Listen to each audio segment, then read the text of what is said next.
This is a film about the Battle Creek and other watersheds in California. But really, this is a story about our human species and a question about how we treat nature. A prevalent Western attitude is that humans are dominant and nature is a force to be conquered. In reality, we are part of an interdependent community of plants and animals. Don't we have a practical and ethical obligation to protect that rather than to destroy it?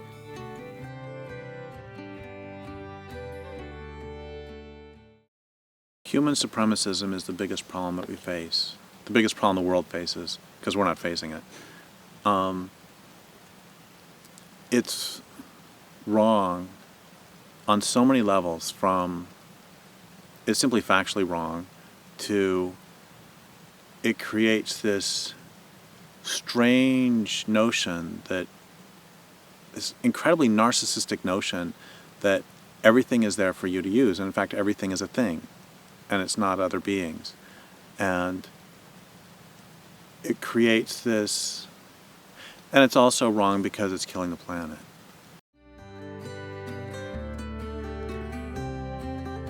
The one thing that every form of life in the world shares is that we are all dependent on at least one watershed. This film is about just one watershed, but what is happening to it is happening to many others. The shaded green area on this map shows the Battle Creek watershed. It lies between the city of Redding to the west and Lassen National Park and Forest to the east. It is the overlap where the Sierra Nevada Range changes to the Cascade Range.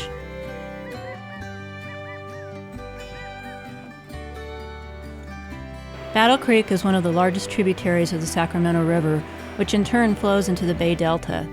96% of the population of California either lives in or uses water from the Delta. The large metropolitan areas of California are connected by pipelines to the rural, sparsely populated mountains of the state.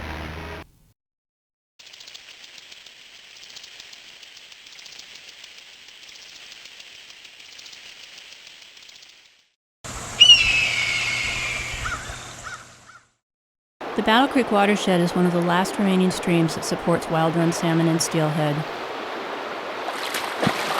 Old-timer stories say that the populations were so large in the past that you could walk across the creeks on the fish's backs and never get your feet wet.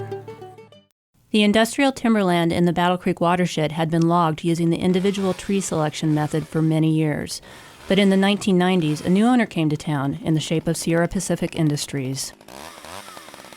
The multi-billionaire owner of this company has gained control of about 1.7 million acres of California forest land in the watersheds of the Sierra Nevada, Cascade, and Trinity mountain ranges.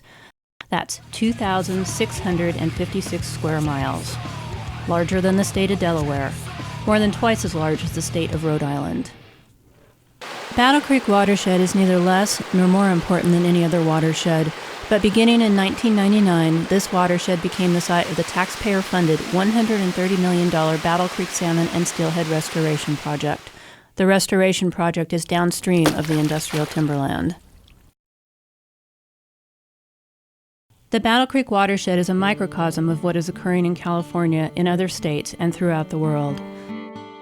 The following images from Google Earth contrast the vast changes within the industrial timberland in a short space of time.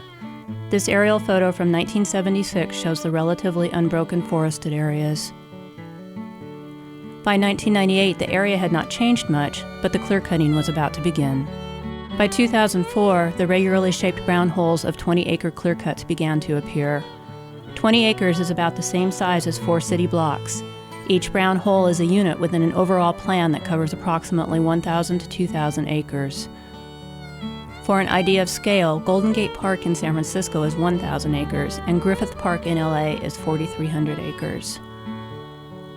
By 2012, over 20,000 acres of plans had been filed, about a third of the 70,000 acres of industrial timberland.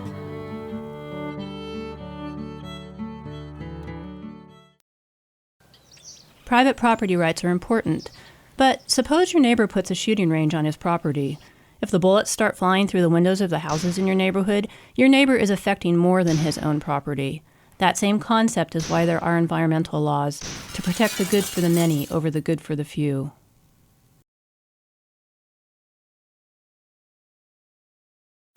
I think one of the biggest lies of this culture is the primacy of private property rights. And one of the reasons I think that is because private property rights shouldn't be called private property rights. What they should be called is, well, let's back up for a second and talk about where the word private property comes from. Private property comes from the root depravare, which means deprive, because the rich Romans would wall off gardens to deprive the poor of their use. So really what private property, where it comes from in that notion, is with the enclosure of the commons. It's not actually private property rights, that's what they call it. It's really commercial rights. That's what it should, if they were telling the truth at all, that's what it should be called. The different colors on this map illustrate the 18 different logging plans that have been filed in Battle Creek Watershed since 1998. They cover over 20,000 acres. Science, history, and common sense tell us that numerous projects in the same area over a short period of time will have what is known as cumulative effects. The California Environmental Quality Act, known as CEQA, requires that the cumulative effects of multiple projects be considered, yet no analysis of the large block of 18 projects has ever been performed. Each plan has been treated as if the other plans didn't exist by the agencies that are charged with protecting the public's interests. The avoidance of performing an honest cumulative impacts analysis has been accomplished by the use of a huge loophole, a loophole large enough to drive many log trucks through. This is the Battle Creek watershed boundary. There are many smaller creeks that flow into Battle Creek. The smaller creeks have been used to subdivide the watershed into many smaller so-called planning watersheds. The California Board of Forestry and CAL FIRE, as the lead agency that approves timber harvest plans, has allowed the use of this system, which lets the timber industry pretend that it is in different watersheds. Mahia Oliveira is standing next to a plan that was filed as the Canyon Creek watershed. Cheyenne Oliveira is standing next to a plan that was filed as the Lower Digger Creek watershed. Neither plan mentioned the other or showed all the surrounding plans units together on the same map.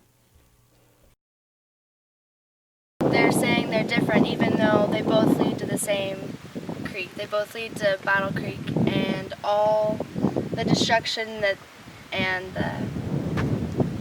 the pollution that they've done is going to that one creek, so I don't understand why they're not taking the cumulative impacts from one and adding them to the other one instead of calling them two different ones and not taking responsibility for either or. When I hear that they make these two different sub-watersheds, even though they lead up to the same one, it makes me feel like they don't know how smart we are. Another version of rationalizing a process is what we see with the California Department of Forestry or anywhere else, where they will ignore everything that doesn't serve their ends of getting out the cut. And they will do so actively. Although the timber harvest plans are supposed to serve in place of environmental impact reports, they are prepared by employees of the timber companies. Since the plans are not prepared by an unbiased source, it is not surprising that they always contain the Orwellian phrase, "no reasonably potential significant effects." There is never any definition provided of what is reasonable or significant, so apparently the timber industry has an unusual understanding of what these words mean. The timber industry and state agencies often speak of how burdensome the many rules and regulations are. Much like the emperor's new clothes, the rules and laws and protections are spoken of, but aren't there at all in the physical reality of the land. I do believe anger is offset by sorrow. What you destroy today, you might regret tomorrow. Bottom line is with all of this is how much can they get? And what they want is every last stick. And when they want it is now. And one of the things that we, as those who care about the land, need to learn or remember is that they are absolutely insatiable. If we haven't learned with 99% of the native forests having been cut that they will not stop until they are stopped, then it's not merely their denial that we need to worry about, but our own too.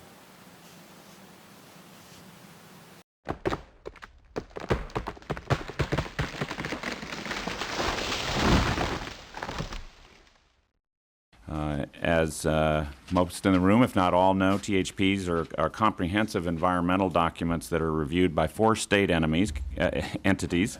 We'll turn to page 4 in our handout. You'll see what the state is paying for timber harvest regulation for THPs predominantly. And as mentioned previously, it's about $19 million this year for the state, mostly from the general fund. And the timber industry pays about $125,000 to Fish and Game for timber harvest plans, but it's mostly paid for by the state. It's a very small percentage, if you'll see. The general fund pays for about $18 million.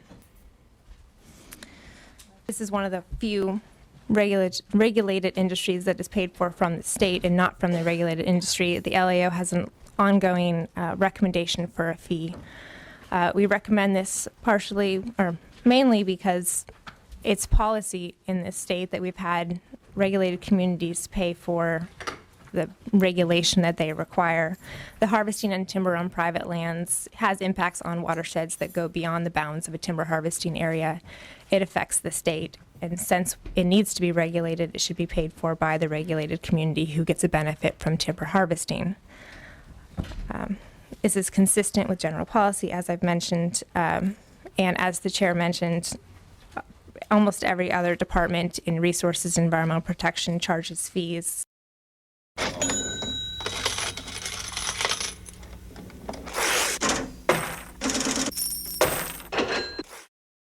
If the regulated industry is not paying its own costs, who is?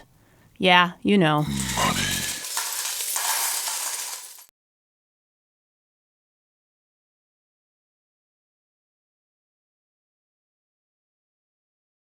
Clear cutting is also a labor issue because large machines known as feller bunchers replace a crew of 5 or more with one machine operator. The timber industry and politicians commonly attack environmental protections for reducing the number of logging jobs, but mechanization in the woods and in the mills have cost many more jobs than regulations have.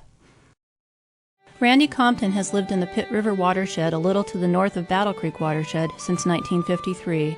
It is another watershed that has been decimated by clear cutting. Randy was the 3rd generation of his family to work in the logging industry. You know, when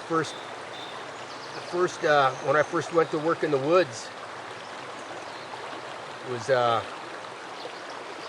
don't know, I was probably in my early 20s. I got it right back here about maybe 2 miles from here. I drove onto a logging job. Me and my friend was looking for work, and we went in there and asked for a job, and they gave us a job. We went to work cutting trees right over here about 2 miles from here, and at that point, the forest is pretty hacked down. But as we worked, you know, it became apparent that our jobs was finished. The forest was finished, and pretty quick I couldn't do it anymore. I just, not only did I not like it, did not like cutting down what was left, but I could see that kind of work was finished. And of course it is, because now we all did it with chainsaws and skidders and any way we could to get the logs out. Now it's done with machinery, and so you can go into these clear cuts now. The way they're doing logging now, they're clear cutting where they have a big machine. 2 guys on big Timcos go in and they just mow it down like lawnmowers, stack all the trees, haul them off.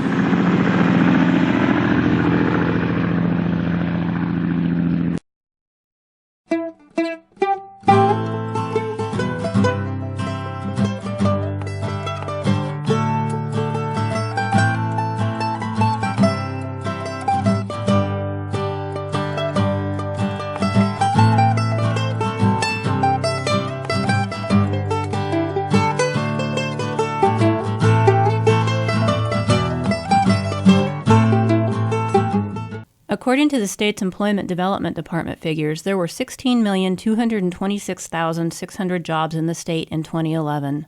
Of those, 1,700 were classified as logging jobs.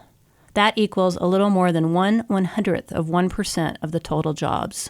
With a population of over 38 million people, 1 out of every 8 Americans lives in California. Is maintaining the wealth for a handful of industrial logging companies and 1/100th of the workforce more important than other values? It ain't right to put our lives into the hands of thieves and liars. How much is oxygen worth to all of those lives? How much is clean water worth?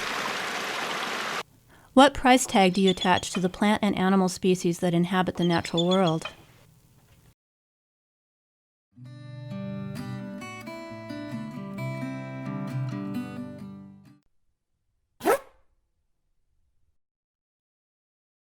But it ain't right.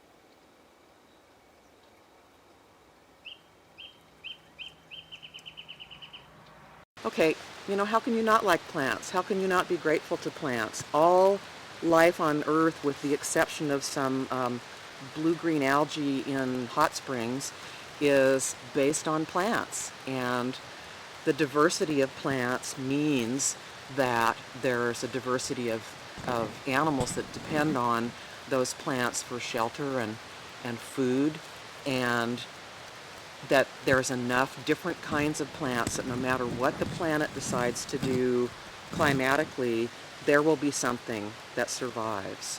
So if it suddenly gets a lot warmer and wetter, there will be plants that will be able to adapt to that. If all we had was just a little tiny subset of available species, there wouldn't be a guarantee that there would be something that would be adapted to whatever change comes along. So in diversity, there is stability, and in stability, there is safety, not just for photosynthesis and production of air, oxygen.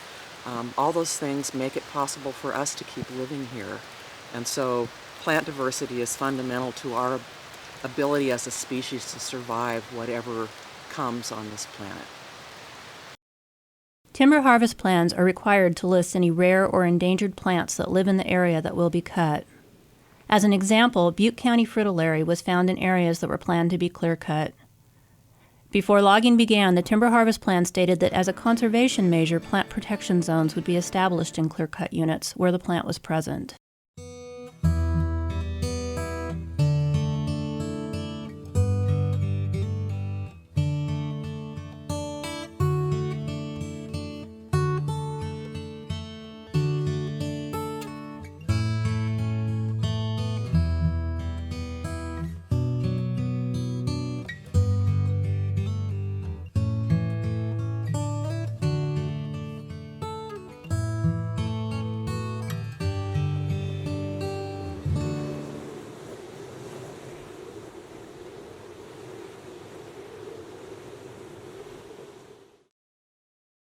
In my lifetime, say in the last 50 years, this place has been transformed drastically. It's been reduced. It's gut-wrenching to see how it has been reduced and to consider where it's going from here, because they still haven't taken enough.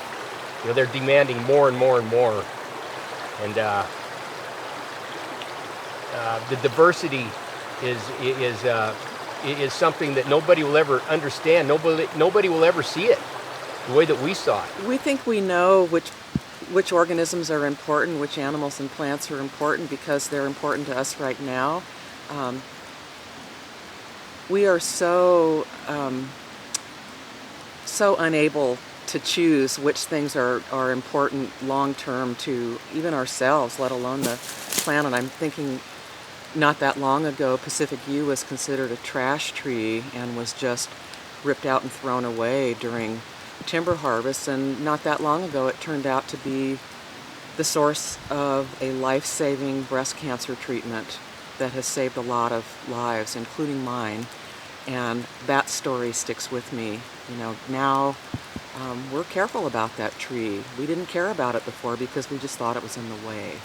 How many other stories are there like that out there of things that apart from their intrinsic value, that is the value that they have to the plant and to each other, that are really directly important to people, and we just don't know it yet. The Timber Industry Agency complex portrays forests as a renewable resource, but the reality is that a few weeks of clear cutting or salvage logging decimates complex plant and animal communities and replaces them with tree plantations that have little diversity in either species or structure.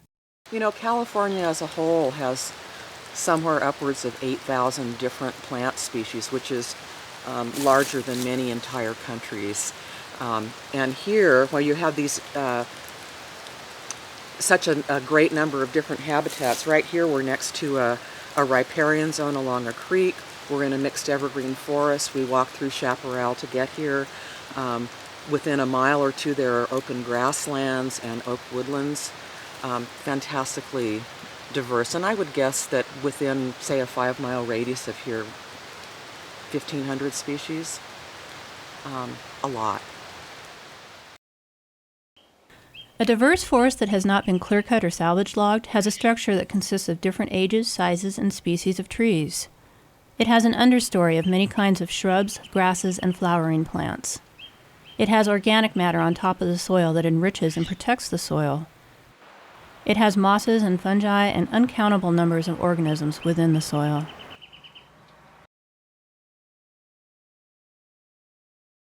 It has been said that when a tree dies, it is the beginning of the second part of its life.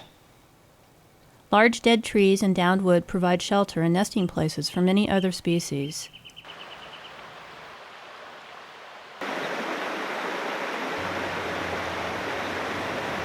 The trunks breaking down are part of a process that creates new topsoil.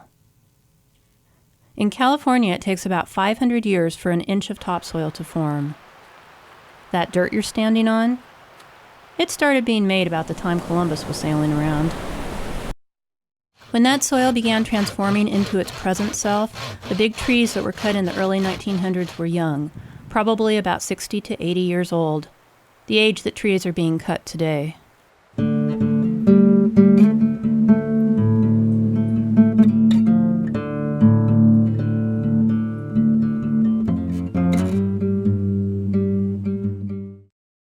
So what used to be here, these trees and the canopy was up probably, 200 foot above us.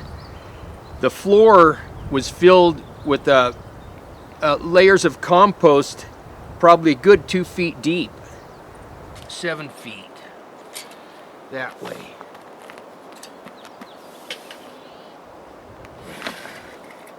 There's 8 feet, just a little over 8 feet that way.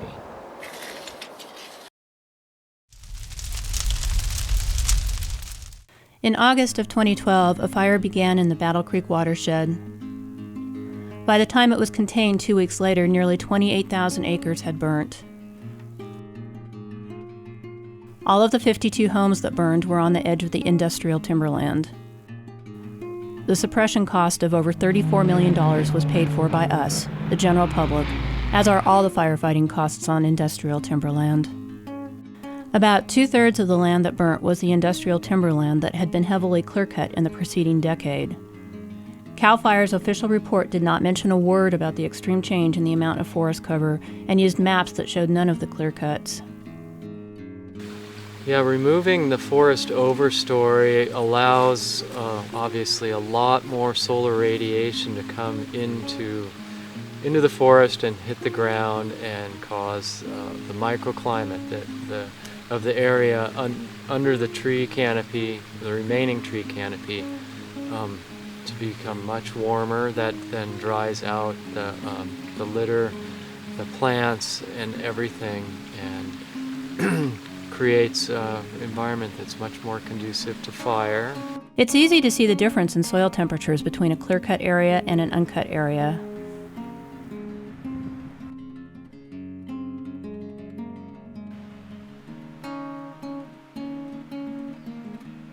Moisture of the plants themselves is one of the key drivers of the behavior of fire. If the moisture level in the plants goes down below a certain level, they can become much more available to combustion. Moisture absorbs heat, so when a fire comes along, plant with high moisture will absorb a lot of that heat before it can start to break down and then be available to burn. So any process like removing a lot of forest canopy trees that allows a lot more solar radiation to come in and dry out the forest will make the behavior of fires that come along more extreme and changes everything about the whole forested ecosystem.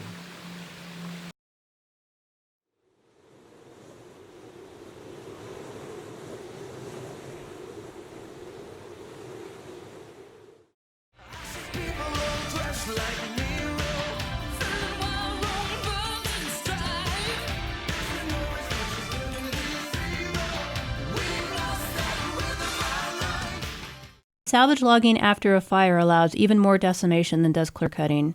It is the pumped-up version of clear cutting.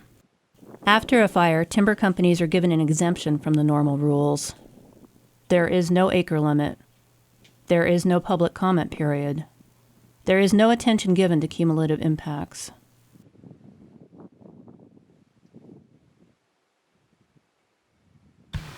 One thing that is really important to point out is how different a fire is from a clear cut, because there's a lot of misunderstanding about that. And ecologists recognize any process that it causes a lot of mortality to the dominant organisms in an ecosystem as a disturbance.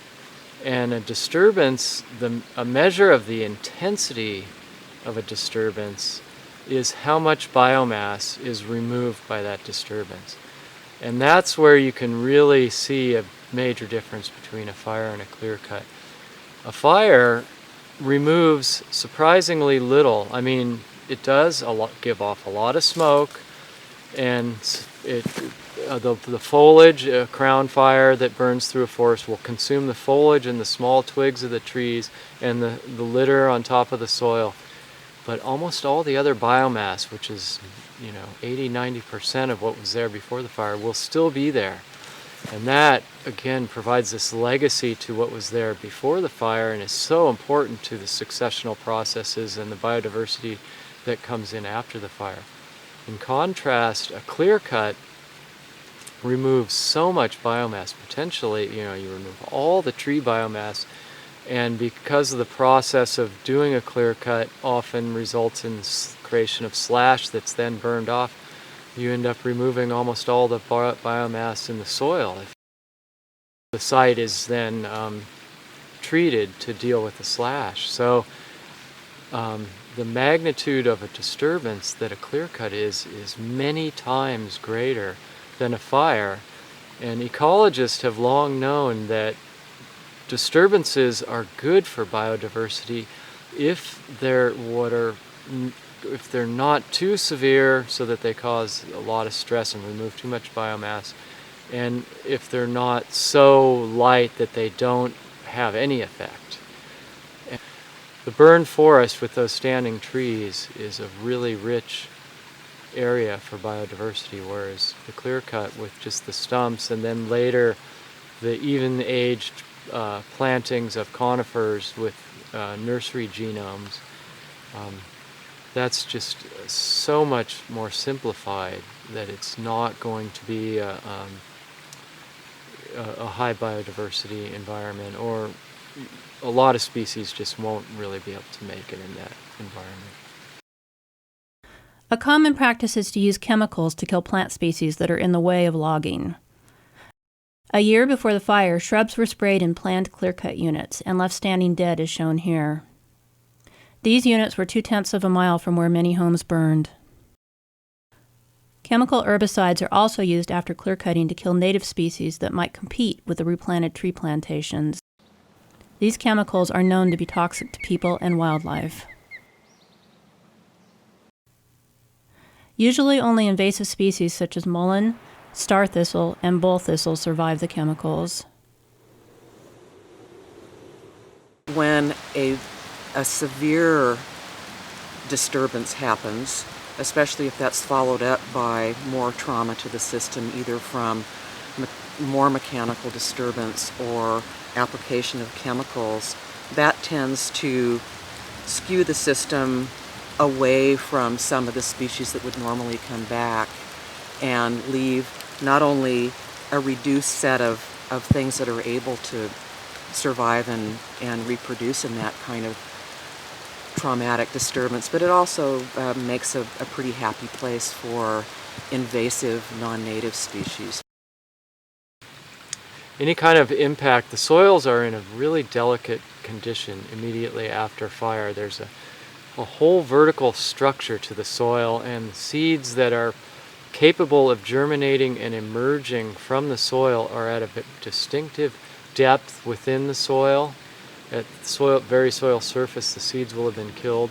The deeper layers, they cannot emerge because it takes too much energy to grow that high, more than they have stored in the seed. So everything is really critical in terms of where it's located in the soil.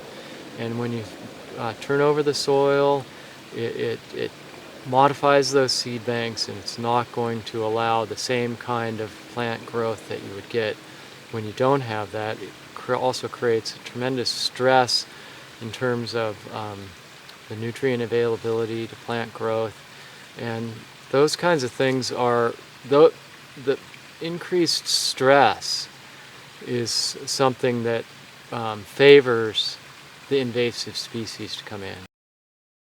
There were some large old trees that barely burnt in the fire. The timber company said they would not cut green trees, but they did, particularly if they were big.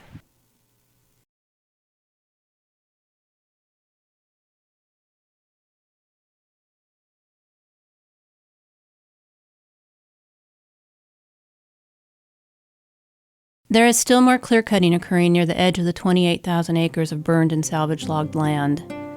As the forest is mowed down from more than 7 miles away, you can see the soil rising and blowing away.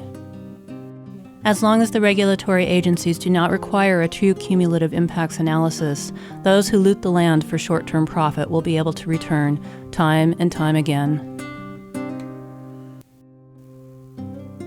The common refrain that the industry and agencies repeat is that California has the strictest rules in the country. That may be so, but the physical reality of the land tells a different story, the true story.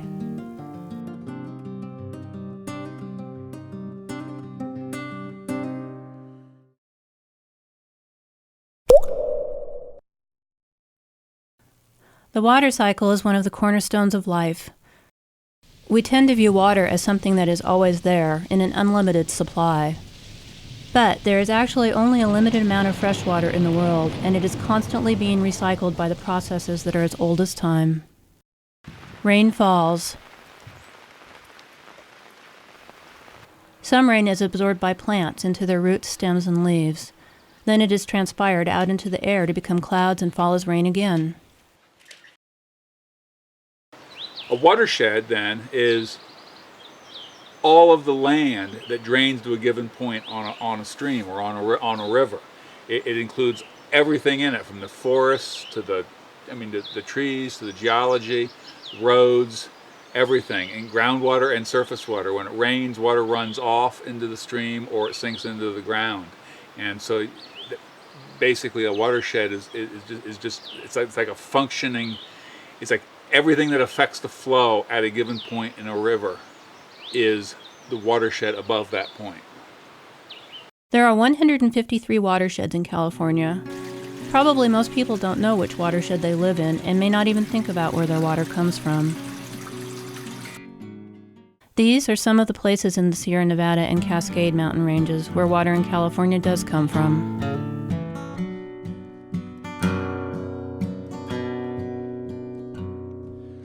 Up from the ground, up from the cold,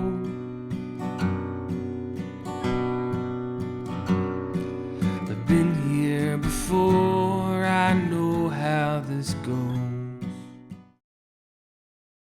The difference between a watershed that has that's fully forested and one that has very little forest, if everything else is equal, now the climate and the geology, generally the one with fewer trees and has fewer trees is going to have a lot more runoff and a lot more sediment coming off with it. And that occurs because there's nothing that breaks the energy of the rainfall as it's hitting the ground. So if everything else is equal, rainfall amount, slope of the forest or slope of the watershed, you're going to get a lot more runoff and a lot more erosion leading to sediment from the watershed that has few to no trees.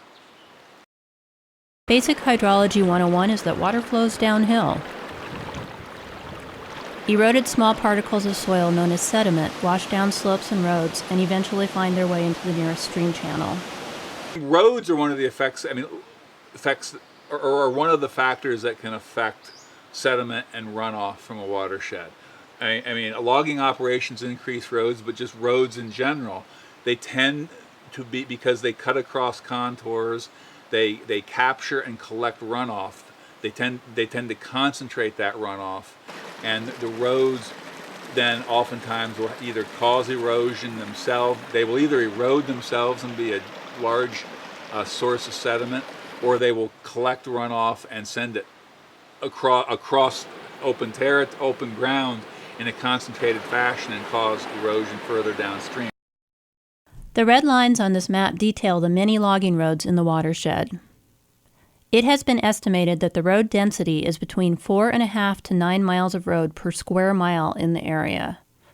The Government Accountability Office released a report regarding truck weight impacts on roads that found a tractor-trailer weighs about 20 times as much as a car, yet has the impacts of 9,600 cars on roads.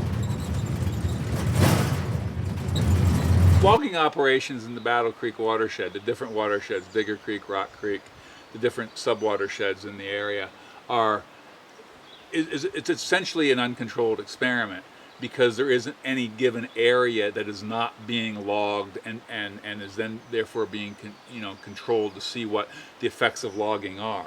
Because I mean, clearly the weather is different every year, and so it becomes difficult to sort out the effects of long-term drought from the effects of road building, from the effects of clear-cut logging or any kind of logging. And so a control would be if we had watersheds that were not being logged at all, so that you would have a baseline data. The best example of this was the large flood back in November. There's no unlogged watershed to see whether there were, to see how much sediment would have come off it. Huge amounts of sediment have come off of every watershed in Battle Creek. All those watersheds have been logged, and so the logging company says, it's just the flooding.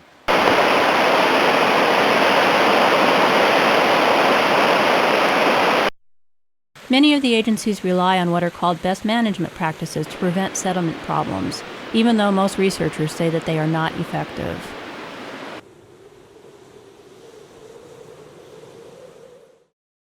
Well, a best management practice is something that a developer or a logging company in this watershed does to try to cut down on the amount of sediment. BMP, a best management practice, may delay some of the sediment movement, but in the long term, it's still got to come off the watershed.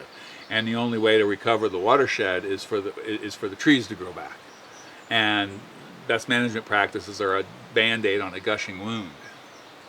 I put a Band-Aid on a bullet wound and ignored the infection. David Ledger has been hiking on old logging roads in the Whiskeytown area for over 30 years. He has watched the roads break into deep ravines over those years. This is about 15 feet deep. This is a 50-year-old road, logging road that was never decommissioned, and so what happens eventually is the culverts fill up and then they overflow and run down the roads. And so then you get this deep ditch that I'm standing in right here, and this was a very small rivulet where this came out of.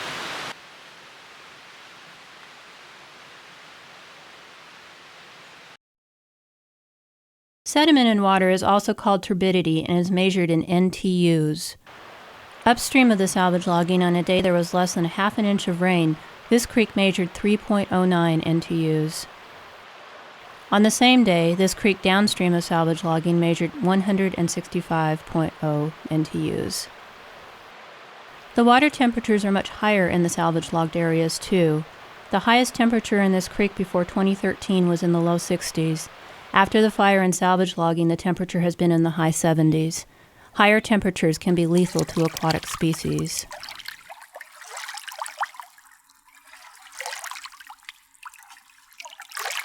Many gallons of water are withdrawn with large hoses from the small creeks each year to water down roads. According to the logging company, a water truck can hold 4,000 gallons and may make 5 trips a day from April through October. 20,000 gallons a day times 20 days a month times 7 months equals 2,800,000 gallons of water taken by just one truck at one place in one stream. What additional drought stress does this cause in the hottest and driest time of the year to an area already dried up by the loss of tree cover? No one really knows because there is no requirement to collect data about the volume of the water in the creeks or to analyze the cumulative impacts that are occurring. The yearly snowpack that used to last into the late spring or early summer is decreasing too.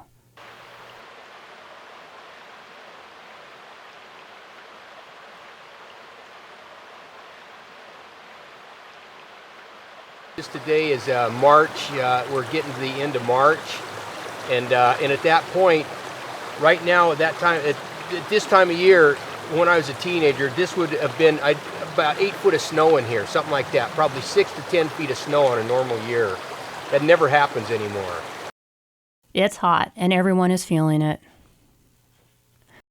As California becomes hotter and drier from climate change and the loss of forest cover, water becomes even more crucial to support life.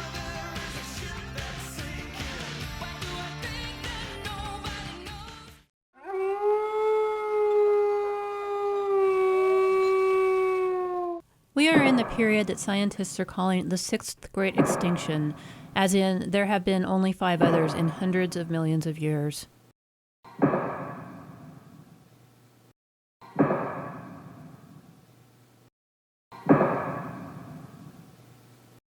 In the last 100 years, the level of extinction has increased by 100 to 1,000 times the average rate.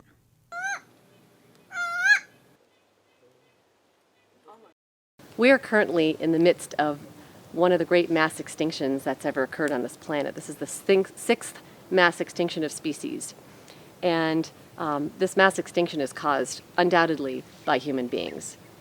In fact, scientists are terming this the Anthropocene epoch because we've had such an effect on the planet, and we're continuing to have such an effect. And one of the major, without a doubt, causes of this loss of species and extinction is habitat loss and fragmentation. So there are species that utterly depend on certain habitats, and those are being wiped out at an alarming rate, literally like an asteroid hitting the Earth. You know, we're actually just directly cutting down forests and causing loss of habitat and species extinctions, and then we're indirectly causing species extinctions by things like climate change. The foundation of the food web is the oak trees. Oaks grow very slowly and don't begin producing good crops of acorns until they are 45 to 70 years old. Directly or indirectly, oak trees provide food and shelter for more than 330 species of amphibians, reptiles, birds, and mammals, and 5,000 species of insects. When the hardwood tree leaves change in the fall, it's apparent how many hardwood trees there are naturally.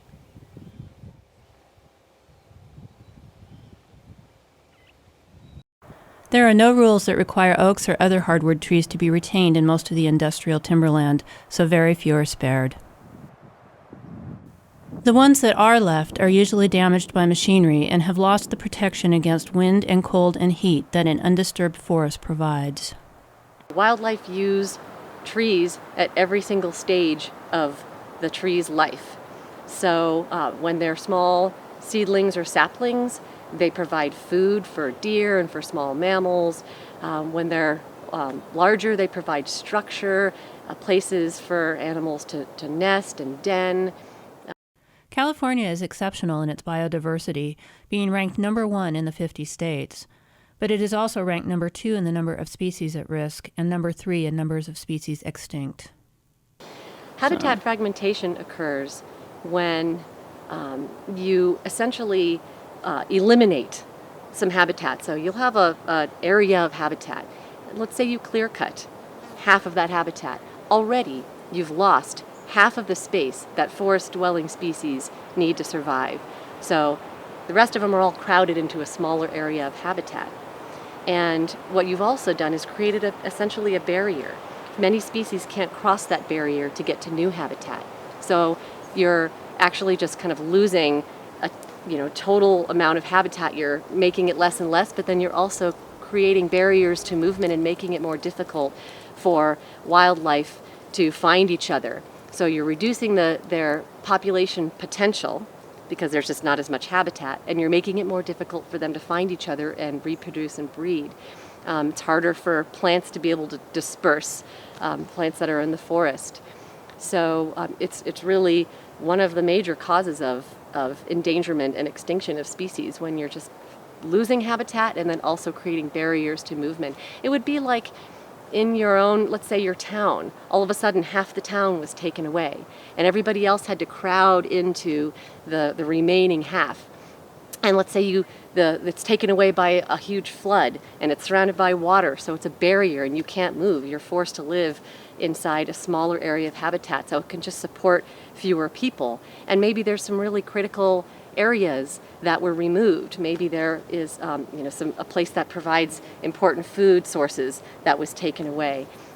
So it's basically we're forcing animals to continue to survive under such circumstances.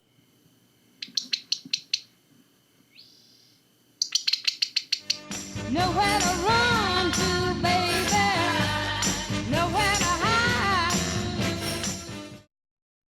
In the Shasta Trinity National Forest, Monica looked at potential timber sale areas.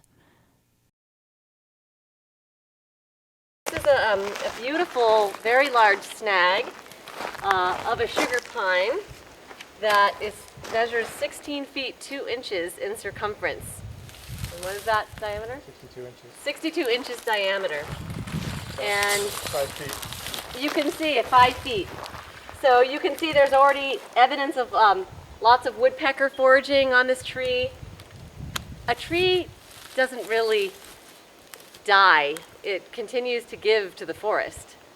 So for all stages of its cycle, from the time it's a sapling to a very large live tree to a standing dead tree like a snag, and then when it falls over as a log, it's got really critical functions at every stage of that cycle. And so they're really critical to the forest. They're a very, very, very, very important part of forest ecosystem.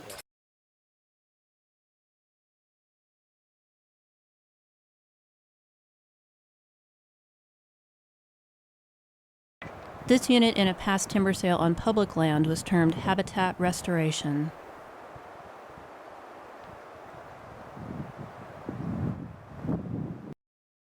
Before the extreme clear-cutting began in Battle Creek watershed, the regulatory agencies required no kind of data collection to estimate what species and how many members of each existed in the area. There is not any way to tell exactly what has been lost because of this convenient ignorance on the part of the agencies.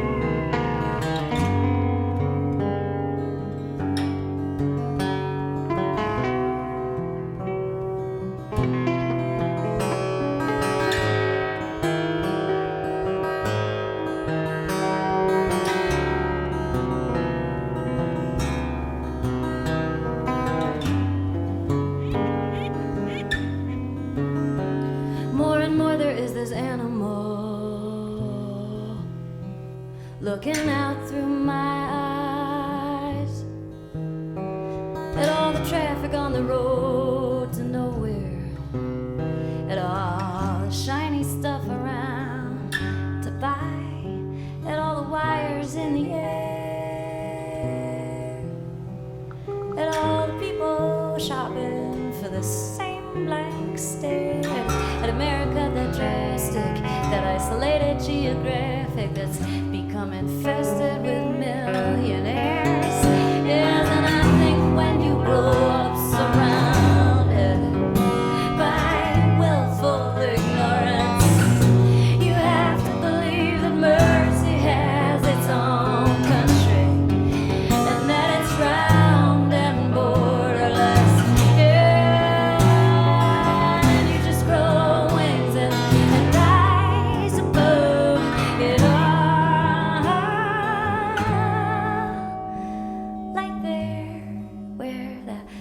is circling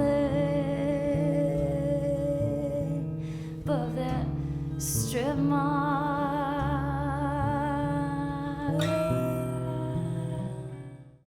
Many of the resident populations of the Battle Creek watershed are declining, or they are seldom seen, or they are gone completely.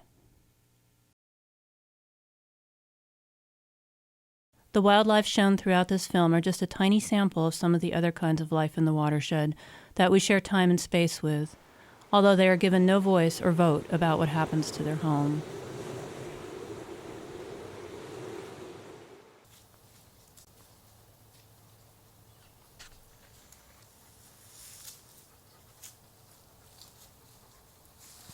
The natural world belongs to everyone and to no one.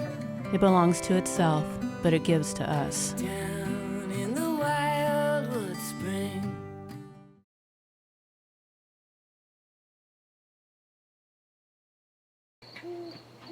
We walk on the earth with the sky above us and are part of everything in between. Few seem to be aware of that relationship anymore, but that does not change its existence.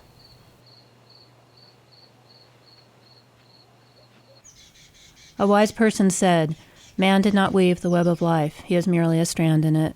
What he does to the web, he does to himself." How do you see yourself in regards to nature? Are you part of nature? Are you above nature? Are you separated and disconnected from nature? Whatever your answer, the reality is, we need the natural world to live.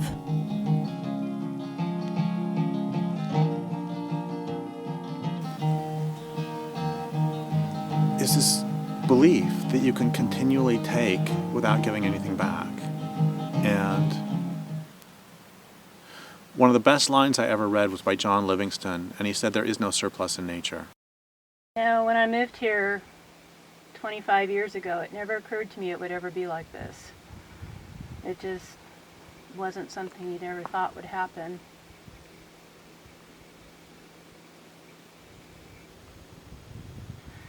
And now it's gone, and it won't be back in my lifetime.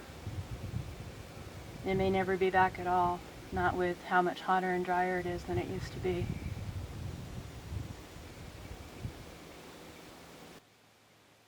There's a saying that if you can't be a good example, you should be a terrible warning. And that's what Battle Creek Watershed is. It's a terrible warning about what you should not do to a watershed.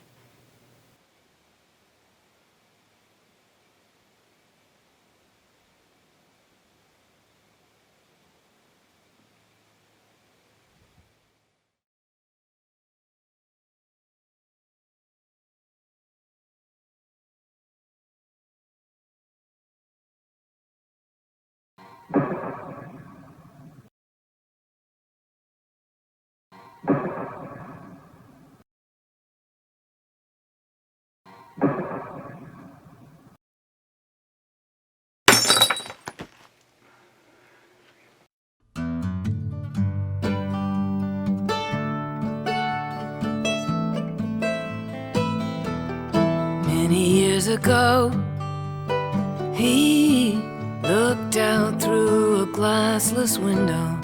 All that he could see was Babylon. Beautiful green fields and dreams.